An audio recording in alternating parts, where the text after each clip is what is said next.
राधे राधे प्रिय भक्तों, आप सबका फिर से स्वागत है हमारे चैनल कृष्णदासी प्रीति में। आप सबको गोवर्धन पूजा की हार्दिक शुभकामनाएं।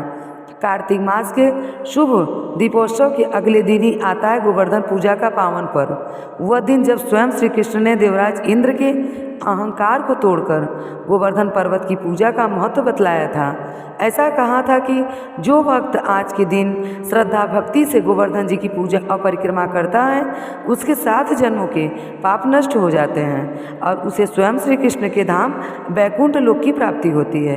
इसीलिए इस दिन की पूजा की नई कथा श्रवण भी अत्यंत फलदायी माना जाता है, क्योंकि कथा सुनना भगवान की लीला स्मरण का माध्यम है, जो कि हृदय से स्मरण कराता है कि वही सच्चा भक्त कहलाता है। परंतु सभी भक्तों के लिए गोवर्धन जी की परिक्रमा करना या पूजा करना संभव हो पाता है। इसीलिए आज हम लेकर आए हैं गोवर्धन पूजा की एक अत्यंत चमत्कारी पुण्यदायिनी कथा, जिसे सुनने मात्र से ही आपके जीवन से नकारात्मक ऊर्जा दूर होगी और आपके घर आंगन में श्री कृष्ण और गोवर्धन महाराज जी की कृपा बरसेगी। तो आइए मन को एकाग्र कर श्रद्धा के साथ सुनते हैं श्री गोवर्धन पूजा की एक अद्भुत और पावन कथा। सभी प्रेम से बोलिए श्री कृष्ण भगवान की जय, गिरिराज गोवर्धन महाराज की जय। पौराणिक मान्यता के अनुसार एक दिन श्री कृष्ण ने देखा कि सभी ब्रजवासी तरह तरह के पकवान बना रहे हैं, पूजा का मंडप सजा रहा है और सभी लोग प्रातःकाल से ही पूजन की सामग्री एकत्रित करने में व्यस्त हैं।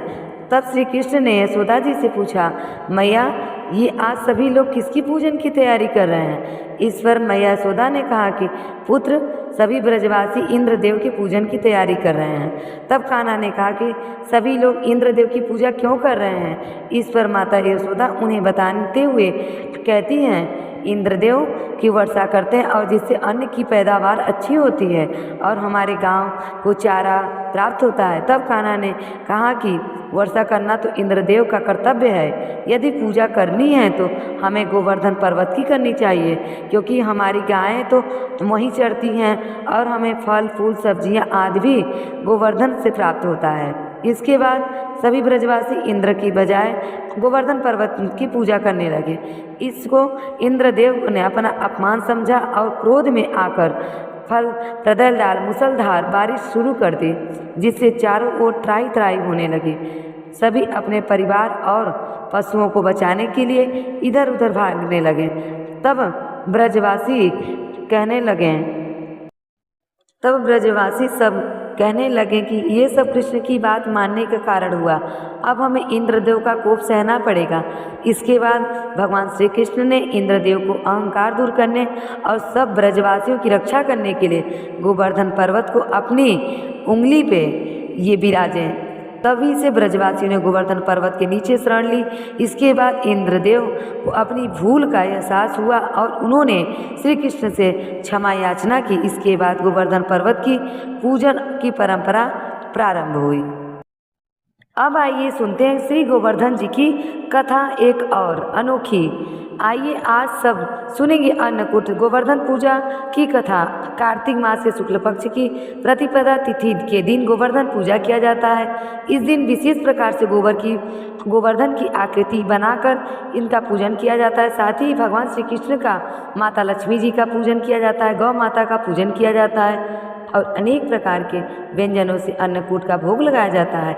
इससे भगवान श्री कृष्ण का विशेष कृपा प्राप्त होती है। व्यक्ति के सभी प्रकार के दुख और कष्ट दूर होते हैं तथा सुख और समृद्धि का आशीर्वाद प्राप्त होता है। तो आइए सुनते हैं अन्नकूट गोवर्धन पूजा की कथा। तो बोलिए प्रेम से भगवान श्री कृष्ण की जय, गोवर्धन महाराज की जय, माता लक्ष्मी की जय, गौ माता की जय, सर्वदेवी देवता की जय। कथा के अनुसार एक बार महर्षि ऋषियों ने कहा कि कार्तिक शुक्ल पक्ष को गोवर्धन अन्नकूट की पूजा करनी चाहिए। तब ऋषियों ने महर्षि से पूछा कि अन्नकूट का क्या है, गोवर्धन कौन है, इनकी पूजा क्यों तथा कैसे करनी चाहिए, इसका क्या फल होता है, इन सब का विधान विस्तार से कहकर हमें कृतार्थ करें।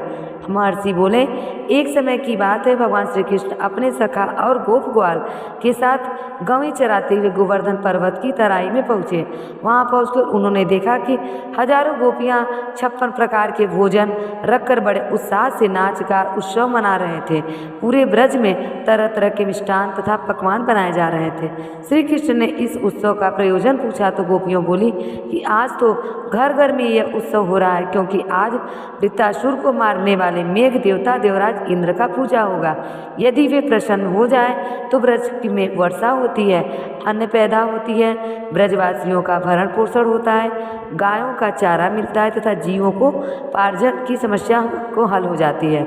यह सुनकर भगवान श्री कृष्ण ने कहा कि यदि देवता प्रत्यक्ष आकर भोग लगाएं तब तो तुम्हें यह उत्सव व पूजा करनी चाहिए। यह सुनकर गोपियां ने कहा कि कोटि की देवताओं के राजा देवराज इंद्र की इस प्रकार निंदा नहीं करनी चाहिए।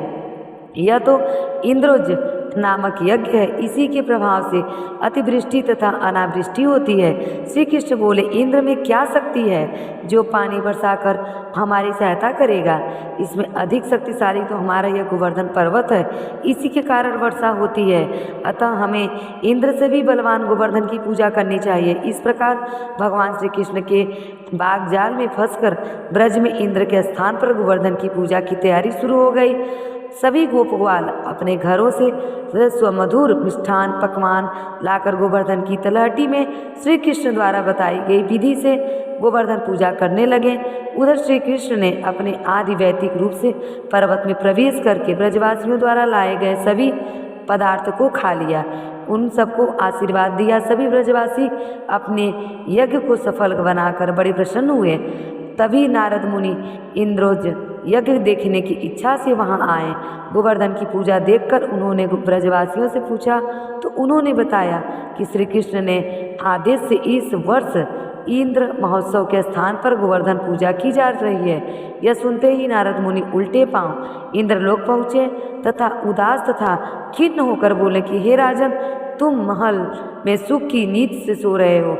उधर गोकुल के वासी गोपों ने इंद्र रोज यज्ञ बंद कर दी करके आपस में बलवान गोवर्धन की पूजा कर दी है। आज से यज्ञ आदि में उसका भाग तो हो ही गया है। यह हो सकता है कि किसी दिन श्री कृष्ण की प्रेरणा से उसे तुम्हारे राज्य पर आक्रमण करके इंद्रासन पर भी अधिकार तय कर ले। नारद जी तो अपना काम करके चले गए। अब इंद्र को क्रोध में लाल पीले हो गए। ऐसा लगता है जैसे उनके तन बदन में अग्नि प्रवेश कर गई हो। इंद्र ने अपनी मनहानि समझकर अधीर होकर मेघों की आज्ञा दी। गोकुल में जाकर प्रलयकाली मूसलाधार वर्षा से पूरा गोकुल तहस नहस कर दिया और वहाँ प्रलय का सा दृश्य उत्पन्न कर दे। पर्वतकार प्रलयकारी मेघ ब्रजभूमि पर जाकर मूसलाधार वर्षा करने लगे।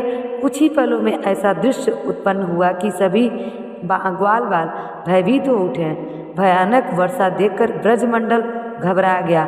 सभी ब्रजवासी श्री कृष्ण की शरण में जाकर बोले कि भगवान इंद्र हमारी नगरी को डुबोना चाहता है, आप हमारी रक्षा कीजिए। गोप गोपियों की करुण पुकार सुनकर भगवान श्री कृष्ण बोले, तुम सब गौओं सहित गोवर्धन पर्वत के शरण में चलो, वहीं सबकी साथ रक्षा होंगे। कुछ ही देर में सभी गोप ग्वाल मधुसूदन सहित गोवर्धन की तलहटी में पहुंच गए। तब श्री कृष्ण ने गोवर्धन को अपनी कनिष्ठ उंगली पर उठाकर छाता सा तान दिया और सभी गोप ग्वाल अपने पशुओं सहित उसके नीचे आ गए। 7 दिन तक गोपिका ने उसी की छाया में रहकर अतिवृष्टि अपना बचाव किया। सुदर्शन चक्र के प्रभाव से ब्रजवासियों पर एक भी बूंद की जल नहीं पड़ा, जिससे इंद्र को बड़ा आश्चर्य हुआ। यह चमत्कार देखकर और ब्रह्मा जी द्वारा श्री कृष्ण के अवतार की बात जानकर इंद्र को अपनी भूल पर पश्चाताप हुआ।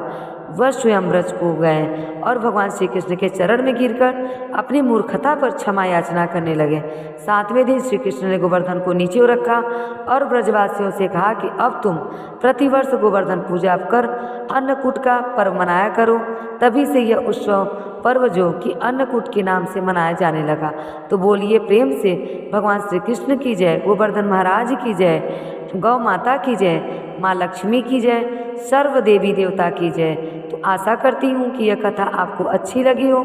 इस प्रकार से सर्ववर्धन जानकारी प्राप्त करते रहने के लिए व्रत पूजा, के बारे में जानने की कथा को सुनने उस चैनल पे अगर आप पहली बार आए हैं तो चैनल को लाल बटन दबाकर सब्सक्राइब करें, साथ में बेल आइकन घंटी को दबाएं ताकि हमारे आने वाली वीडियो का नोटिफिकेशन आपको समय से मिलता रहे। वीडियो को लाइक करें, शेयर करें। सुखी रहें और स्वस्थ रहें। जय श्री कृष्ण। राधे राधे।